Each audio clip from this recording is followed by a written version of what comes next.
मोदी है तो मुमकिन है भाई, मोदी है तो। और बाकी भाई साहब हिंदू मंदिर जो भी हो यार बड़ी संपत्ति रखते हैं यार, बड़ी लोग इतना तो हमारी ये बोलना कोई गलत तो नहीं होगा कि लहदा ही कमाई है एक। हेलो, स्वागत हो गया एक कोई नई वीडियो के साथ। उम्मीद करता हूँ सब खैरियत से हो गए, बढ़िया हो गए, झटकास हो गए। आज हम प्रवेश करने वाले हैं जगन्नाथ टेम्पल, जो तो कि पुरी के अंदर है। बड़े ही फैक्ट जबरदस्त होंगे, बढ़िया होंगे, क्योंकि हमने हिंदुस्तान, भारत के, इंडिया के बहुत सारे टेम्पल्स पर हम लोगों ने वीडियो बनाई हैं। अच्छा भाई, इनकी पुरानी हिस्ट्री भी होगी और तो भाई देखने में मजा आएगा यार। उनकी संपत्ति, बड़ी संपत्ति रखते हैं जी, बड़ी हिस्ट्री रखते हैं, और बड़े बड़े लोग बड़ी बड़ी दूर से आते हैं दर्शन के लिए। देखते हैं जी जगन्नाथ टेम्पल अपने अंदर में कितने एकड़ में फैला हुआ है और कहां से लोग आते हैं और क्या दान करते हैं, दर्शन करने। तो वीडियो के अंत तक बने रहिएगा। आप बहुत अच्छे हैं, प्यारे हैं, चैनल को सब्सक्राइब कर दीजिएगा। तो चलिए वीडियो को स्टार्ट करते हैं।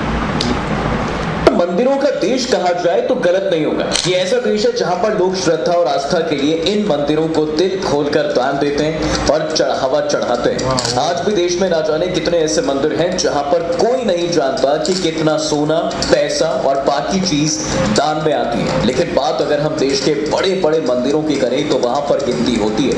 अब तक आपको ये पता चल गया होगा कि श्री जगन्नाथपुरी टेम्पल के रत्न भंडार को खोले जाने का प्रोसेस शुरू हो गया। 4 दशक के बाद एक बार फिर से पुरी में भगवान जगन्नाथ मंदिर का पवित्र रत्न भंडार खुलने जा रहा है। जी हाँ, इसके बाद रत्न भंडार में मौजूद खजानों की गिनती भी की जाएगी। तो ऐसे में मैंने सोचा कि क्यों ना आपको बताया जाए जगन्नाथपुरी के इस रत्न भंडार का इतिहास कि आखिर है क्या इस रत्न भंडार के अंदर, इसे खोले जाने का प्रोसेस क्या है। इसके साथ ही वो कहानी भी आपको सुनाऊंगा जब इस रत्न भंडार को लूटने की कोशिश हुई। तो चलिए शुरू करते हैं। साल 2018 की बात है। 16 लोग एक खुफिया अंधेरे रास्ते से जा रहे थे। उनकी मंजिल थी एक खुफिया तहखाने का दरवाजा, जिसे 34 साल बाद खोले जाने वाला था। दरवाजे के अंदर क्या था? एक प्राचीन खजाना। इसलिए वो लोग अपने साथ सांप पकड़ने वाले को भी लेकर आए थे, क्योंकि हमने पिक्चर्स में देखा है कि ऐसी खतरनाक दिखने वाली जगहों पर सांप और चमगादड़ खूब होते हैं। लेकिन अब जैसे दरवाजे के पास वो पहुंचे, एंटी क्लाइमेक्स ही हो गया। पता चला कि खजाने की चाबी ही गायब है। अब चाबी कहां गई बताऊंगा वीडियो के लास्ट में। देखिए, सैकड़ों साल पुराना एक मंदिर, एक खुफिया कमरा, सोने चांदी के आभूषणों और सिक्कों का अकूत भंडार और इसके एक खोई हुई चाबी। ये कहानी है भारत में बसने वाले उड़ीसा के पुरी जगन्नाथ मंदिर के रत्न भंडार की। 2024 लोकसभा और उड़ीसा विधानसभा चुनावों के दौरान इस रत्न भंडार को लेकर खूब राजनीति हुई थी। भाजपा ने इसे बड़ा मुद्दा बनाया था। श्री रत्न भंडार के गर्भगृह के आंतरिक कक्ष की चाबियां पिछले 6 साल से लापता है। श्री रत्न भंडार की पारदर्शिता को, चाबी की बात प्रतिष्ठा को फिर से स्थापित किया जाएगा और ये मोदी की गारंटी है। लेकिन ये पहली बार नहीं था। लेकिन इस बार जो बात अलग थी वो ये थी कि बीजेपी चुनाव जीत गई और अब वहां उड़ीसा में उसकी सरकार आई। सरकार है तो वादा निभाना शुरू भी हो गया, इसलिए इसे खोले जाने का प्रोसेस शुरू हो गया, जिसके तहत रत्न भंडार में मौजूद खजाने की गिनती भी की जाएगी। जगन्नाथपुरी टेम्पल का रत्न भंडार कैसा है? देखिए, रत्न भंडार को खोलने से पहले इसे समझना जरूरी है। श्री जगन्नाथ मंदिर का रत्न भंडार मंदिर के नॉर्थ की तरफ बना है, जिसकी लंबाई 8.79 मीटर है, चौड़ाई 6.74 मीटर और ऊंचाई 11.78 मीटर। अब अपने अंदाजे में इसके साइज के हिसाब से आप तय करो कि इसके अंदर कितना सोना चांदी हो सकता है और मुझे कमेंट बताओ। बाकी वीडियो के आखिर तक पता चल ही जाएगा कि आपका अंदाजा कितना सही और गलत है। मैं वापस मंदिर पर जाता हूँ। देखिए, श्री जगन्नाथ मंदिर के इस रत्न भंडार भगवान जगन्नाथ, उनके भाई बलभद्र और बहन सुभद्रा की वस्त्र और आभूषण रखे हुए हैं। साथ ही सालों से मंदिर में चढ़ाए जाने वाले रत्न और जवाहरात, सोना चांदी जैसी तमाम चीजें भी इसी भंडार में रखे जाते हैं। अब इस रत्न भंडार की बात करूं तो इसमें 2 चैम्बर हैं, एक बाहरी चैम्बर और दूसरा भीतरी चैम्बर, यानी अंदर वाला चैम्बर। अब वैसे तो इन दोनों ही चैम्बर्स में आभूषण और रत्न रखे हुए हैं, लेकिन दोनों के खोले जाने के नियम अलग अलग हैं और दोनों में रखे हुए सामान में भी काफी फर्क है। दरअसल 1960 में बनाए गए रूल्स के मुताबिक रत्न भंडार की चीजों को 3 कैटेगरीज में बांटा गया। कैटेगरी 1 में वो रत्न आभूषण होते हैं जो भीतरी भंडार यानी अंदर वाले तहखाने में रखे गए, क्योंकि ये पुराने वस्त्र और आभूषण हैं, इसलिए इनका इस्तेमाल नहीं होता। कैटेगरी 2 में वो रत्न आते हैं जो खास मौकों पर इस्तेमाल होते हैं, मसलन वो सोने के वस्त्र जिन्हें रथ यात्रा जैसे खास मौकों पर ही बाहर निकाला जाता है। इसके बाद आती है कैटेगरी 3, इसमें वो रत्न आभूषण है जो रोज भगवान को पहनाए जाते हैं, माने रोजाना इस्तेमाल होने वाले वस्त्र। कैटेगरी 2 और 3 के रत्न बाहरी भंडार में रखे जाते हैं और कैटेगरी 1 के वस्त्र और आभूषण अंदर वाले भीतरी भंडार में रखे जाते हैं। इस भीतरी भंडार में डबल लॉक के साथ मंदिर प्रबंधन कमेटी की सील लगी रहती है और चाबी मंदिर में नहीं बल्कि राज्य सरकार के पास जमा रहती है, जबकि बाहरी भंडार की चाबियां मंदिर प्रबंधन के पास ही रहती है। अब जैसा इस सिस्टम में जाहिर है कि बाहरी भंडार को एक तो रोज रोज खोला जाता है, लेकिन भीतरी भंडार को साल 1985 से 2024 तक खोला ही नहीं गया। माने 29 सालों में मंदिर में क्या क्या आया और ये भंडार कहां पहुंचा किसी को कोई आइडिया नहीं है। और ये भी एक वजह है कि लोग जानना चाहते हैं कि भाई इतने वक्त में मंदिर के अंदर के सोने में कितना इजाफा हुआ है, रत्न भंडार के अंदर क्या है। अब इतना तो जाहिर है कि भीतरी भंडार में आभूषण रत्न आदि रखे हुए हैं, लेकिन सवाल यह है कि ये सब आए कहां से, भीतरी भंडार में है क्या। ये जानने के लिए हमें जाना होगा थोड़ा सा काफी ज्यादा पीछे। कहानी शुरू होती है साहब 12वीं सदी से।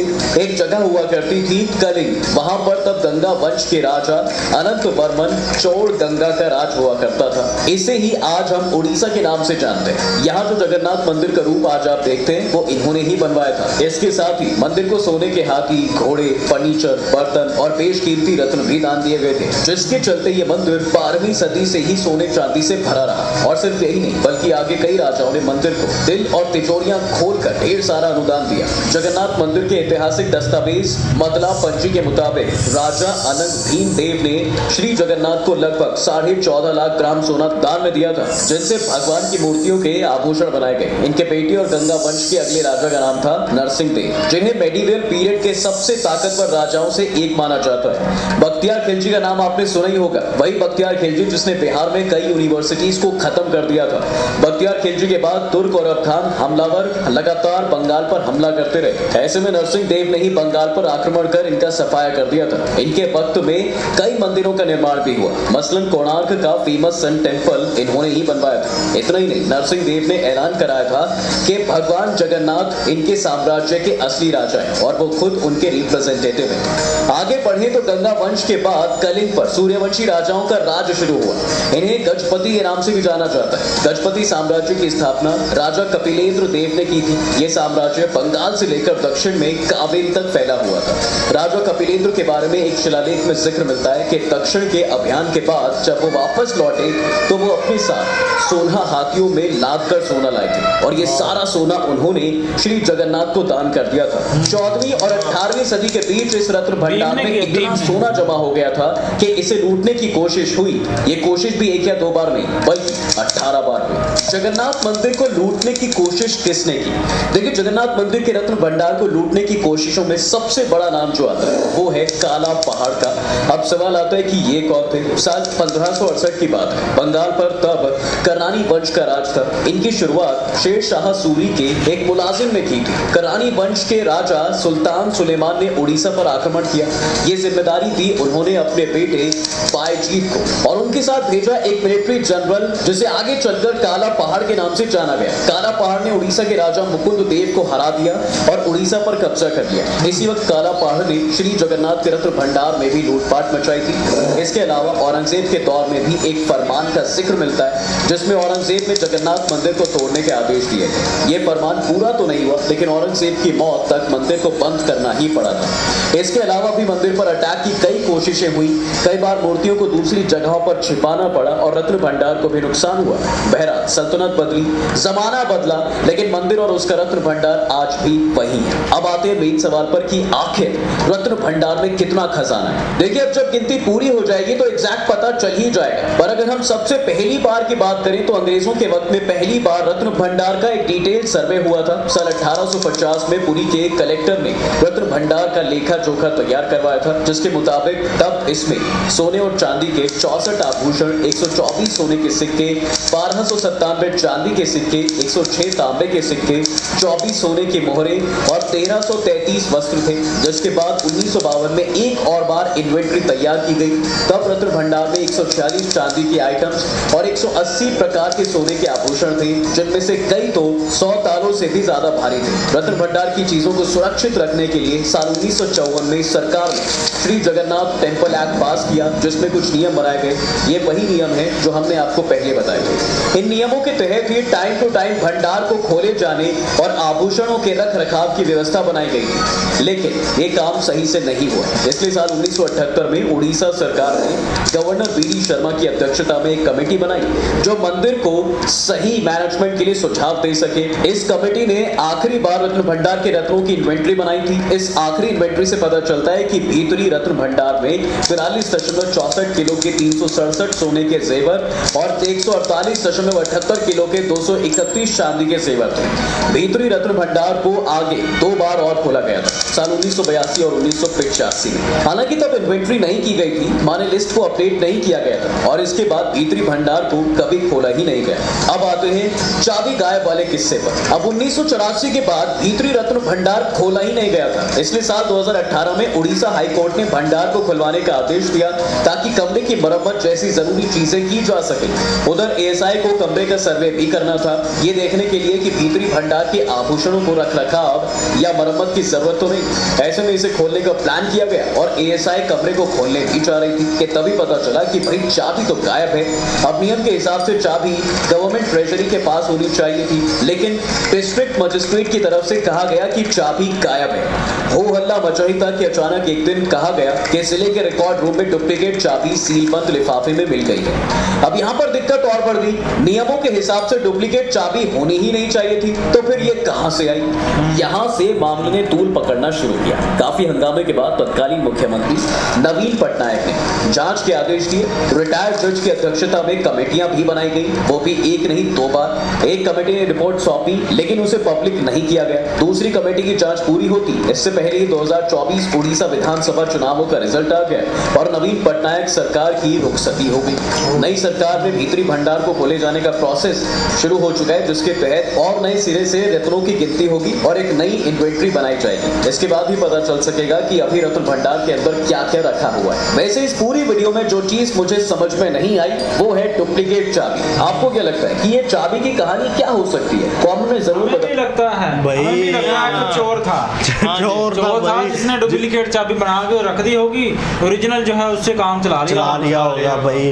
पहले बोल रहे हैं कि जी चाबी गुम हो गई है और बाद में सामने आ रहा है जी डुप्लीकेट चाबी है। अच्छा, ओवरऑल मैंने देखा कि जगन्नाथ टेम्पल तो बड़ी हिस्ट्री रखता है भाई अपने आप में यार। भाई कितनी शेरशाह सूरी और पता नहीं क्या क्या वो बता पता नहीं कौन से अफगानी और मुगल और जिसने ब्रिटिश ने मिल के जो है ना एक काला पहाड़ था उसने लूटने की कोशिश, अटैक हो रहे हैं। तो भाई औरंगजेब ने जो है ना डिमोलिश करने का ऑर्डर जारी कर दिया, लेकिन नहीं हुआ, बंद हो गया थोड़ी देर। अच्छा, ये कौन सा एक मरतबा लूटने के लिए 18 मरतबा लूटने के लिए प्लानिंग बनी है। हाँ जी, तो भाई क्या बात है यार, वही है अपनी जगह पर है, मौजूद है। हाँ जी। तो और भाई जो इतना उन्होंने तहखाने बताए 3 तहखाने हैं अलग तरह के। ये जो वस्त्र बता रहे थे, जब किसी फंक्शन होता है कोई बड़ा, जैसे जुलूस, कल आपको पता था 10 मुहर्रम का जुलूस निकलते हैं, ऐसे ही इनकी मतलब कोई जब आती है यार पूजा आती है तो इसको भगवान को बाहर निकालते हैं वस्त्र में, जाहिर बात है। तो वो वस्त्र भीड़ बहुत ज्यादा होती है ना, तो वो सोने के होते हैं, सिक्योरिटी भी उतनी ज्यादा होती है, तो अलग अलग स्टेजेस हैं वहाँ पे वस्त्र रखने की। और एक वो ऐसे मंगल का कुछ चीजें हैं जो पहनाए रखते हैं, हाँ, कुछ चीजें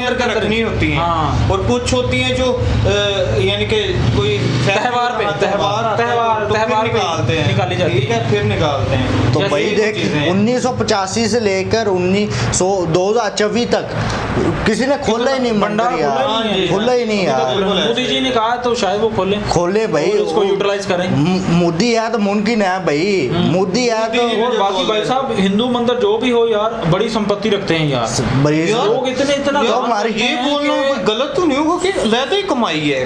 हाँ ऐसे ही है भाई। सोने के सिक्के, चांदी के सिक्के, भाई आपको पीतल के और सिक्के उतारे हैं। मिल जाएगा यार इसके अंदर। और भाई हीरे पहले सब लोग कुछ जब जवाहरात पहले लोग पता नहीं उनके क्या पास था। पैसा नहीं होता था तो ये चीजें यही चलती थी भाई। तो आजकल तो ज्यादा आपको पता है कैश जो है ना गले भर देते हैं, वो भी जो है ना इंतजामिया तो देखती वो है। भी मंदिर शुरू में आपने देखा नहीं है बोरे भर रहे थे, शुरू में देखा था आपने बोरे भर रहे थे। तो इंडिया की गवर्नमेंट अलग है, लेकिन ये मंदिरों की जो है ना एक अलग ही संपत्ति मुझे अलग लगती ही है भाई। वो जब हमने देखा था स्वामी टेम्पल, हाँ जी, जी ऐसे हाँ। तो मेरे स्वामी टेम्पल था, वो भी बड़ी संपत्ति रखता था। और जो केरल भाई- में त्रिवंद्रम में टेम्पल है, दुनिया का सबसे बड़ा टेम्पल, वो तो 1 ट्रिलियन की इकोनॉमी रखता है। अच्छा वो 101 यार ये क्या चक्कर होता है 101 डालना, 101 रुपया डालना कोई मन्नत होगी इसमें, या 102 पता नहीं है। टोना होता है इसमें। तो मतलब जैसे हम कहते हैं कि 7 वही बादाम चक्कर खाने हैं। यार इसका लग रहा है। कुछ 7 बादाम ही नहीं। आपने खाने हैं, जब भी 7 मिर्चें ही बाहर के फेंकनी है। हाँ, और नारियल जी वो जी फोड़ रहे हैं जी, 2 फोड़ रहे हैं, 3 फोड़ रहे हैं। वो तो अपनी खुशी से कर रहे हैं। नहीं भगवान को चढ़ावा चढ़ा जो सी कोई भी नई चीज लेते हैं ना वो नारियल से इफ्तिदा कहते हैं मतलब शुभकामना जी, ऐसे ही। शुभकामना ले जाती हैं जी, हाँ, उसकी तो ये आरती उनके वगैरह। मजहब में है, वो इस चीज को अच्छा समझते हैं। हम किसी की मजहब की तरफ उंगली नहीं करते। नहीं उंगली कहते भाई खैर, ऐसे जो ही। भी है अच्छा है, बढ़िया है। अच्छा आज की वीडियो आपको कैसी लगी यार कमेंट सेक्शन में जरूर बताना बताइएगा। यार। So this is the end video. अपना बहुत सारा ख्याल रखें, मिलते हैं नेक्स्ट वीडियो में। ठीक है।